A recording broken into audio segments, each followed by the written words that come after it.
రత్నకుమారిగా కళాభినేత్రి వాణిశ్రీ అసలు పేరు రత్నకుమారి. పుట్టింది నెల్లూరులో. తల్లిదండ్రులు వెంకమ్మ, రాఘవయ్యలకు ఇద్దరే కూతుళ్ళు.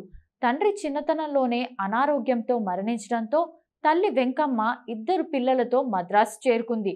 అక్క కాంతమ్మతో పాటు రత్నకుమారి నెల్లూరులోనే 9వ తరగతి వరకు చదువుకుంది.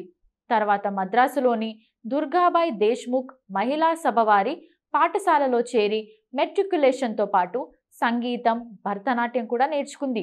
డాక్టర్ గరికపాటి రాజారావు గారి ఇంటికి దగ్గరలోనే రత్నకుమారి ఉండడంతో అక్కడ జరిగే నాటకాల రిహార్సల్స్ గమనిస్తూ ఉండేది.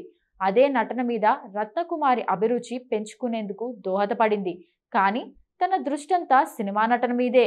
ఆ రోజుల్లో వెంపటి చిన్నసత్యం పిల్లలకు కూచిపూడి నాట్యంలో శిక్షణ ఇస్తుండేవారు. వాణిశ్రీ కూడా సత్యం వద్ద కూచిపూడి నృత్యంలోని మెలకువలు నేర్చుకుంది.